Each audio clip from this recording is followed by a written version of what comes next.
Hello and welcome everybody to today's webinar. Mobile security isn't a nice to have, it's an absolute must. And boy, is that not the truth, right? I'm here with Patrick Bright, lead sales engineer. How are you today, Patrick? I am very well, thank you. Happy Good. Happy Tuesday. Happy Tuesday indeed. All right, we've got a lot to cover. We're going to talk a little bit up front about what we all frankly live with, right? The barrage of threats to our mobile devices and how we can best address that is really at the root of this, where Patrick will go through some demonstrations to show you how you can really thwart the evildoers in their attempts to try and gain access to your business and disrupt things. As a reminder, as we go into this, as you're listening, please, if you have any questions, there's a Q&A tab in the console.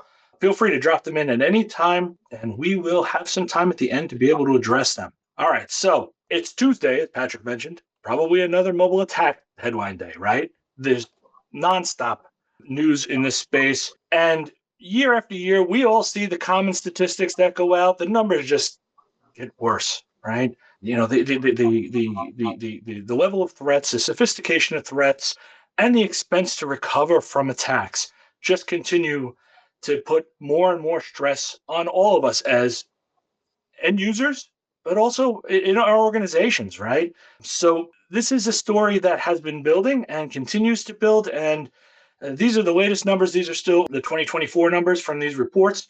But if you look back at the 23, 22, and 21, you're going to see each of them is in a steady incline. Why is that, right?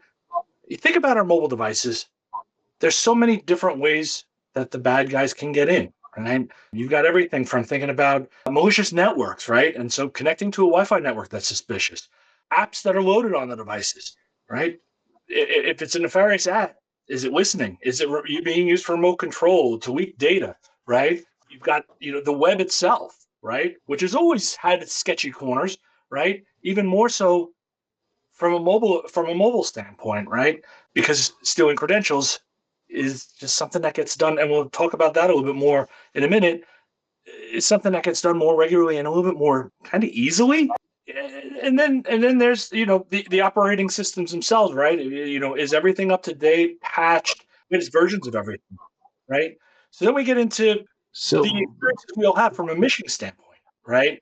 All those experiences rolled up into one term, right?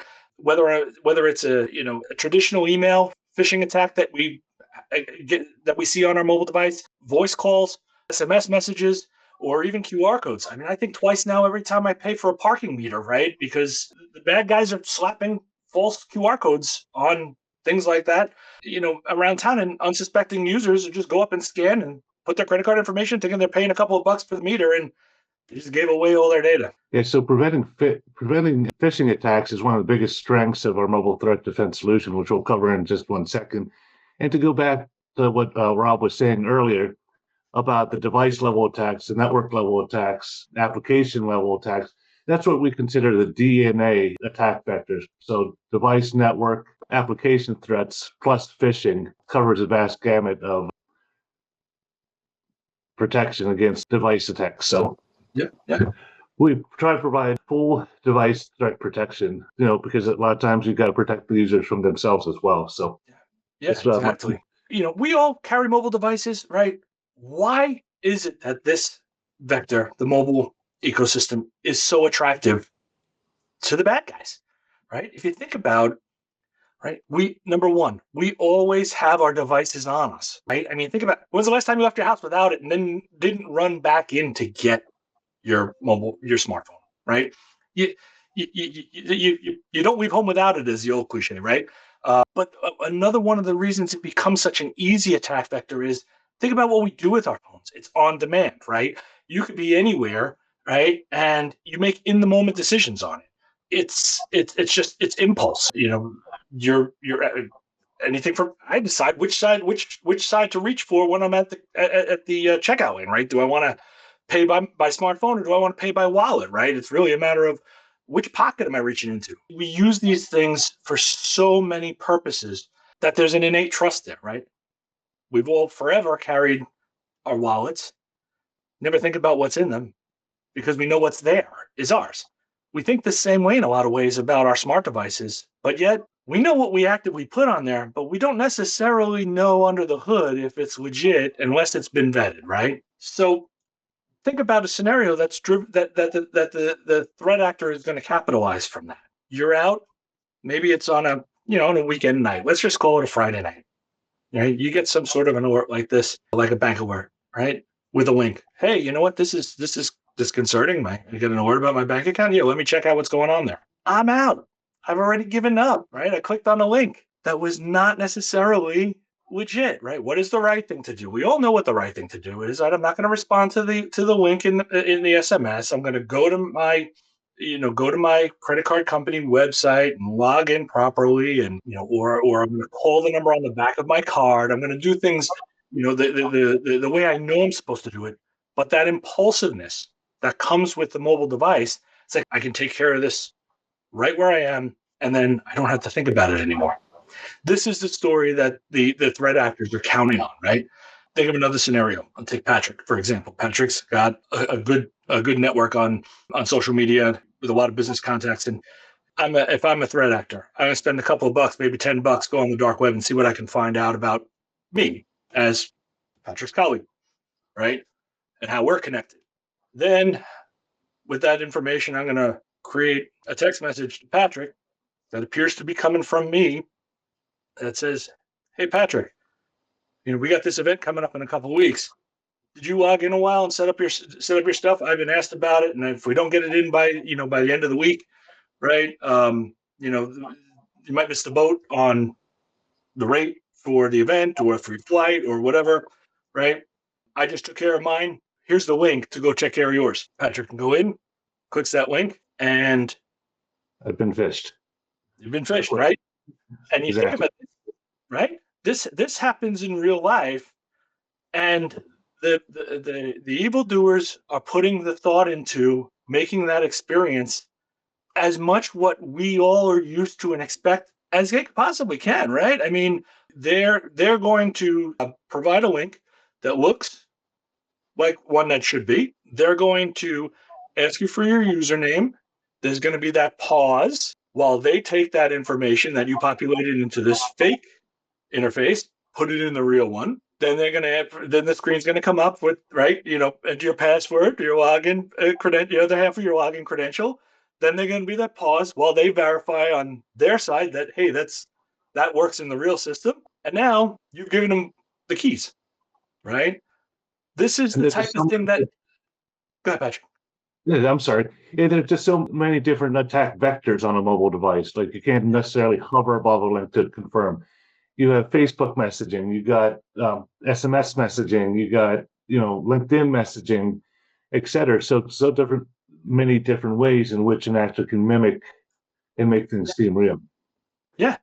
And this is a real world example, a couple of screenshots here, right, from a real attack. And there's some sneaky things that these guys do, right? I mean, adding a CAPTCHA, I'm not a robot screen, right?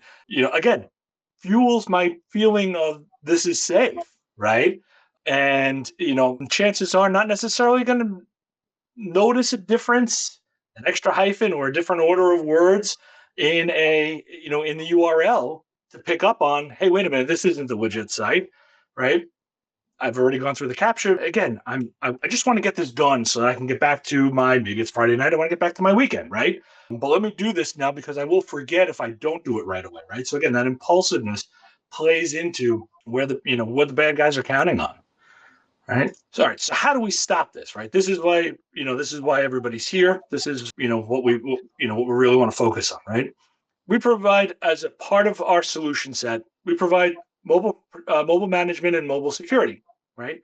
But MDM alone, because MDM alone is a piece of the puzzle. It's not all of it. There's that old perception that if I have an MDM, I've got the protection I need. What you're really looking for is to be able to have the policy enforcement and the configuration rules, right, that MDM is going to give, and complemented by what a mobile security solution like mobile threat defense is going to be able to offer you, right, in terms of being able to detect and remediate, right, and diagnosing those vulnerabilities to be able to ideally proactively stop the bad guys at the door, right, and thwart their attempt to get in, or in the worst of cases, which again is reality in the world we live in, then not if, but when a breach happens, how do we remediate it as quickly as we can, right? So what you're really looking for is a combination of both device management and mobile security, so that you got the best set of coverage to strengthen the barriers to entry,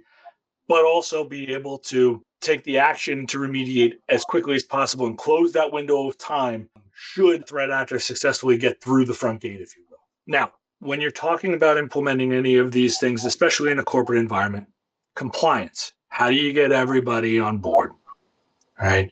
With Ivanti, we offer the ability to deploy mobile threat defense through Neurons MDM without any interaction at all from the end user. So, as a systems admin, I can employ MTD, and Patrick's going to take you through this in a few minutes, but I can deploy it silently. As an end user, there's no accept button, there's no allow button, there's no approve button I need to push to start getting the protection that the organization is looking for, right? Because as soon as you put that dependency in place, the compliance drops, right? So the goal is, if you want to get as close to 100% adoption as you possibly can, this is the silent deployment gets you where you want to be there. Yes, Patrick, it's not a separate application to push out. yeah, It's just a configuration, and next time the device checks in, they're protected. yeah. So Yeah. to continue what Rob was saying about remediate, we just don't detect the threats. We can remediate the threats. We can take local actions on the devices versus other vendors, other threat defense solutions, which have to, hey, something happened. What do I do next? Well, if they connected to a bad network, by the time they talk to the cloud and see what happens, then the device has already been compromised. Like within ours, the actions are set locally within the MDM. The level of threat is set, and therefore the remediation actions can take place right on the device. So we detect changes on the device versus traditional signatures or having to go up and talk to the mothership. Hey, what do I do now? It's much, much faster, which vastly reduces the opportunity for the bad actors to succeed. And All right. So you've got a couple of demos now, right? So absolutely. So we can go ahead and jump in to show you just how easy it is to deploy and some of the examples that we talked about in terms of the device, network, application, and phishing attacks. So now we're going to go in and show some of the demos. So we talk about deploying the solution. It's just as simple as applying a configuration, and then the next time the device checks in, you'll see it gets deployed. There's no application to push out. There's no, hey, you have to activate it on your screen by opening up an app. It just takes place. What we're showing to you is how you can force to check in and get them to talk right away, but you don't even have to go that far, because the next time the device talks back on a set interval, protection is applied, and you could see immediately that there was a threat on that device. Okay, next one. So next we're going to jump into the device level attack. What do I mean by device level attack? It's attack like if the device is jailbroken, for example.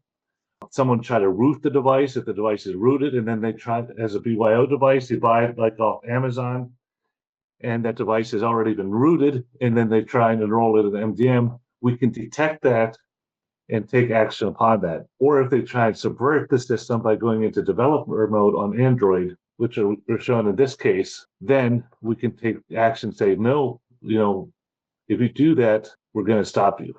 So we're going into the developer mode, right? We saw that there were no threats previously, but as soon as we see developer mode, all of a sudden the device gets quarantined. What's happening to all my apps? Well, in order to get back into compliance and access to your work apps, you're going to need to exit out of developer mode. So it's pretty easy for the user to see what it's like, what they need to do to get back into compliance. The next is a network attack. A network attack is if you're connecting, for example, at an airport or a coffee shop or even a friend's house and the Wi-Fi isn't secure. We can detect that, and then we can say, hey, you have to get off this Wi-Fi or your device will explode. Not necessarily that, but we can protect you and say, hey, in order to get back into compliance, turn off your Wi-Fi or connect to a more secure Wi-Fi. Threat was detected, access to your work is blocked. All right. So if I'm an if I'm a end user, just didn't think about what I was doing, there's no way I could miss the errors that are prohibiting me from being able to do something like get on that network, right? Because I'm going to see those error messages right on the device and be like, oh, yeah, I know better. I shouldn't have done that. I shouldn't be on that device, on that network, or oh, I didn't realize that device was a suspicious network, right? So Absolutely. And the it's intuitive messages for can that. be spot on there, Rob. And the messages can be customized. Hey, you need to get back into compliance. Here's what you need to do. You violated a work policy. They can look into Ivanti Go app, see exactly what it is that's happening, and then get back into compliance. Next, we talk about application threats. We're not going to go into a lot of detail about this one, but basically, even the iOS App Store, believe it or not, has suspicious apps that get in through the public app stores. And Android, the same thing. They both do an incredible job at vetting apps for the most part, but it is still possible to get in. Plus, there's also websites in which you can download, like on an Android, an APK file and sideload an application, and that's has red flags written all over it. In addition, if you're deploying in-house applications, you have a specific app you have just internally, and you can push it out through the MDM. If that application wasn't necessarily vetted well internally, it could pose a threat, and we could detect that as well. So again, talk about application threats. So the last but not least, we're going to talk about phishing or quishing or mishing. There's all kinds of terms for it, but basically they're casting line out there and seeing what they can catch, right? Because it's tiny URLs, so easy to mimic users, like we've talked about several times throughout this webinar. So in this example, we're showing, hey, I got a message. Hi, Sophie, from Sophie. Sophie, oh, I work with Sophie all the time. Let's see what she has to say. Click on it, opens it up. We've been phished. But luckily, it prevents that phishing from actually occurring. So nothing bad happened, fortunately, because you had mobile threat defense on this device. Okay, this is a good one. BYOD users. Can an organization see personal data, and do they scan personal apps as part of MTD? As far as MTD goes, with Android and iOS, with BYOD, there's big privacy policies and a lot of privacy concerns that happen for BYOD. We have all this privacy, in place when they enroll. We cannot see what personal apps they have installed. We cannot read any of their personal data. But what MTD does do is if there is an application that they installed on the device that is questionable, then we can protect our work and corporate information from being threatened by taking remediation actions based on an end user's decision to download an app, like they download a game that they see is fun with some malware in it. We can detect that malware on that application and take action based on it, but we do not see any personal data. Okay, cool. Makes sense. So related to that is a similar, I think you just answered it. Does MTD provide anti-malware capabilities? It does by detecting bad applications, by preventing phishing attacks, and preventing the bad actors from actually implementing into the device, the malware into the device. Okay, that makes sense. Do we have to deploy MTD to all of our users, or can you choose just groups of users? So I guess for an organization that's going to stand up mobile threat defense, does it have to be universal, or can they start with a subset? No, that's a very good question, and a commonly asked question I get in the field, because for some corporations they have fully locked down single-use devices that they use like as a frontline worker or like as a kiosk or a point-of-sale system that don't really pose a big threat because they're either on a closed network or there's a single use for it. So I still encourage mobile threat defense everywhere because bad actors can find ways in, even on the kiosk devices. But a lot of times users, they don't maybe have the budget to deploy to their entire fleet yet. So yes, you can absolutely just pick a group of users, and you can also do it as a slow rollout as well. roll it out to 50 users, roll it out to 100 users. And by rolling it out, it just means adding devices to the appropriate mobile threat defense group where the configuration is being pushed. Makes sense. That makes sense. We talked about deploying MTD through Neurons for MDM. This question's interesting. I've got an existing subscription with an MDM. Hold on. I've got an existing subscription with an MDM. Can I deploy MTD independently in the meantime? So I'm guessing maybe they have an alternative MDM solution right now, but they want to get started with MTD. Can they run that standalone? There is a standalone MTD product, but again, I encourage you to be run through the MDM because it's a lot easier to ensure user adoption.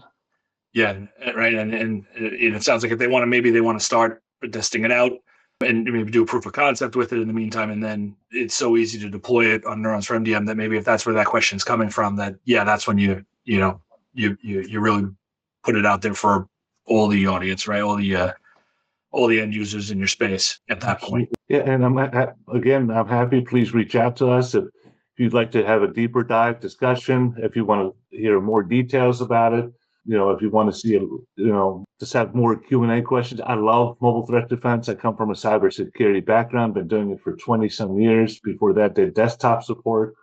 So always fixing problems. So if we can, I love having a solution that just prevents problems from happening in the first place.